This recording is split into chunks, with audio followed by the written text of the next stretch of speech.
Kisah Para Rasul pertama, ayat 1 sampai dengan ke-26. Roh Kudus dijanjikan. Hai Theophilus, dalam bukuku yang pertama, aku menulis tentang segala sesuatu yang dikerjakan dan diajarkan Yesus, sampai pada hari Ia terangkat. Sebelum itu, Ia telah memberi perintahnya oleh Roh Kudus kepada rasul-rasul yang dipilihnya.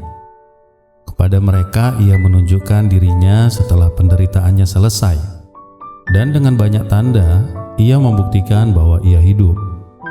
Sebab selama 40 hari Ia berulang-ulang menampakkan diri dan berbicara kepada mereka tentang kerajaan Allah. Pada suatu hari ketika Ia makan bersama-sama dengan mereka, Ia melarang mereka meninggalkan Yerusalem dan menyuruh mereka tinggal di situ menantikan janji Bapa. Yang demikian katanya, telah kamu dengar daripadaku, sebab Yohanes membaptis dengan air, tetapi tidak lama lagi kamu akan dibaptis dengan Roh Kudus. Maka bertanyalah mereka yang berkumpul di situ, Tuhan, maukah Engkau pada masa ini memulihkan kerajaan bagi Israel? Jawabnya, Engkau tidak perlu mengetahui masa dan waktu yang ditetapkan Bapa sendiri menurut kuasanya. Tetapi kamu akan menerima kuasa kalau Roh Kudus turun ke atas kamu, dan kamu akan menjadi saksiku di Yerusalem dan di seluruh Yudea dan Samaria dan sampai ke ujung bumi. Sesudah Ia mengatakan demikian, terangkatlah Ia disaksikan oleh mereka, dan awan menutupnya dari pandangan mereka. Ketika mereka sedang menatap ke langit waktu Ia naik itu, tiba-tiba berdirilah dua orang yang berpakaian putih dekat mereka, dan berkata kepada mereka, Hai orang-orang Galilea, mengapakah kamu berdiri melihat ke langit? Yesus ini yang terangkat ke sorga meninggalkan kamu, yang sama seperti kamu melihat Dia naik ke sorga.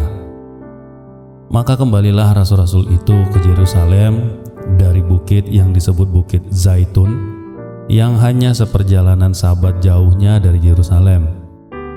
Setelah mereka tiba di kota, naiklah mereka ke ruang atas tempat mereka menumpang.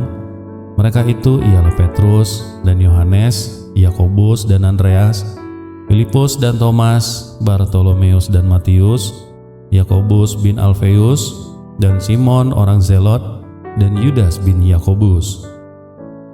Mereka semua bertekun dengan sehati dalam doa bersama-sama dengan beberapa perempuan serta Marta, ibu Yesus, dan dengan saudara-saudara Yesus.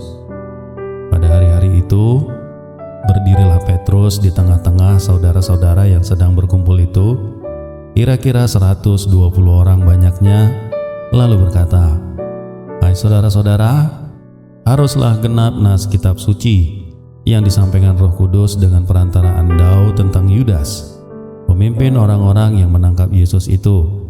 Dahulu ia termasuk bilangan kami dan mengambil bagian di dalam pelayanan ini. Yudas ini telah membeli sebidang tanah dengan upah kejahatannya.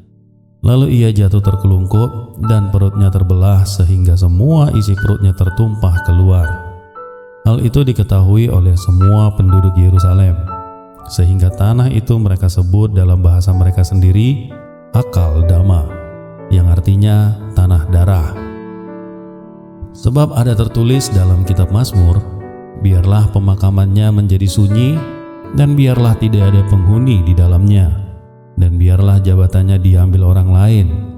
Jadi harus ditambahkan kepada kami seorang dari mereka yang senantiasa datang berkumpul dengan kami selama Tuhan Yesus bersama-sama dengan kami, yaitu mulai dari baptisan Yohanes sampai hari Yesus terangkat ke sorga meninggalkan kami, untuk menjadi saksi dengan kami tentang kebangkitannya. Lalu mereka mengusulkan dua orang, Yusuf yang disebut Barsabas, dan yang juga bernama Justus dan Matias.